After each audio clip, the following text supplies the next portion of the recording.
Students are getting a blast from the past today with the Texas Rangers. According to the airline, choosing passengers isn't a random selection. United uses a number of factors to determine who will be taken off the flight.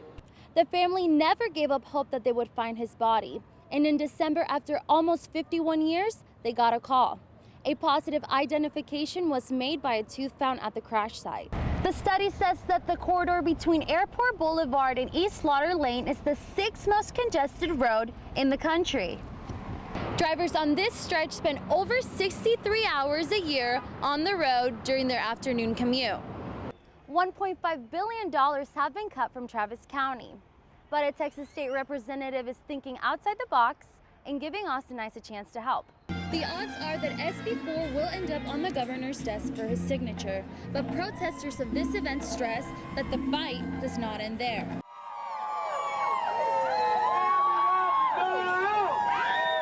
The March of Congress to the state capitol was part of a campaign called Texas Together, a union of pro-immigration supporters from all over the state of Texas. Among those taking part was 11-year-old Jalen Castro from Arlington, Texas. She came to march for her father, an undocumented immigrant who now lives in fear of being deported. My dad can't drive because if he gets pulled over, he's going to get taken away. So my brother has to drive us now whenever my mom is not here. So that's very scary for me because I don't want anything to happen to my dad because he's really important to my life. The main focus of the rally is SB4.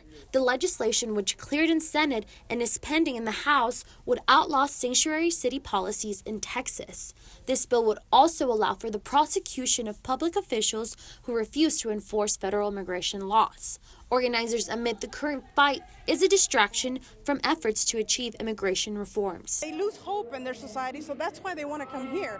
Because in America, the way we've known it, that's what we provide, is hope for these things. The odds are that SB4 will end up on the governor's desk for his signature, but protesters of this event stress that the fight does not end there. The overarching message is keep fighting, make your voice heard, make your voice stronger, bring more people into the argument. The only way policy is going to change is if people demand it. Staying engaged for those at the Texas Together rally involves visiting lawmakers.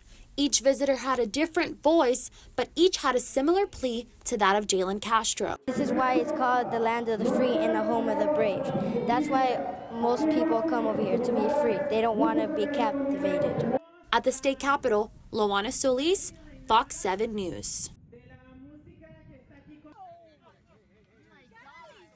The video of United Airlines passenger Davis Dow getting violently dragged out of a plane by airport security officers has gone viral over the past 2 days. Sinhita Tuvari is heading out of the country today. She saw the video this morning before heading to the airport. When I saw it, I thought, oh my God, it can happen to anybody.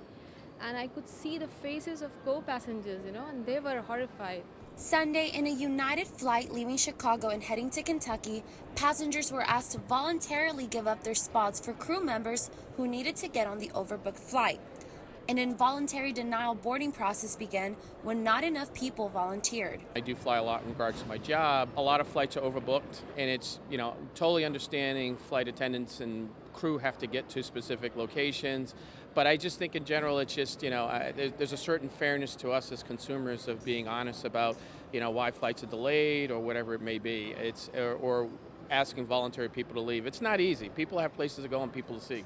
According to the airline, choosing passengers isn't a random selection. United uses a number of factors to determine who will be taken off the flight. Overbooking is a common practice for airlines and can lead to situations where people are asked to give up their spots. However, it is unusual for this protocol to take place after everyone has boarded the plane. Me personally, I would still trust them as far as flying. I just think their way of handling and dealing with people and or the public right now is just really bad. United is still looking into the details of the incident. Meanwhile, social media continues to keep this buzzworthy story in the headlines. Loana Solis, Fox 7 News. After 51 years since his death, Air Force Captain Robert Russell Barnett is coming home to his family. I'm glad that I'm still alive. At 84, I always wished that it would happen. because I think he was very deserving. Captain Barnett attended Baylor University, where he played football, received the nickname Bear, and met his wife. Soon after graduation, he enlisted in the Air Force. In 1966, during his third tour in Vietnam, his plane was shot down over Laos. Unable to recover his body, the military classified his death as killed in action. For Betty Barnett, the day she found out is one she has never forgotten. The minute they walked in, I knew immediately what they had come to tell me. And I took off kind of running. Just, you know, you don't even know what you're doing, to tell you the truth. The family never gave up hope that they would find his body. And in December, after almost 51 years, they got a call. A positive identification was made by a tooth found at the crash site. His daughters say their prayers were finally answered. They were only 9 and 11 when their father died.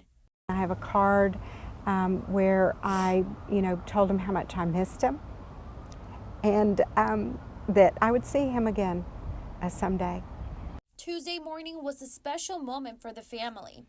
Captain Barnett's body arrived at the Austin Bergstrom International Airport, where he received a dignified arrival. We would spend a lot of time talking about the danger involved and how important it was for, people like himself to go and fight the war. The funeral will be held this Friday at the Texas State Cemetery. His body will be laid to rest next to the Vietnam War Memorial. Friday will also mark 51 years since the death of Captain Barnett. They pledged to us that they were going to bring our father home one day, and they're bringing him home. Loana, Solis, Fox 7 News.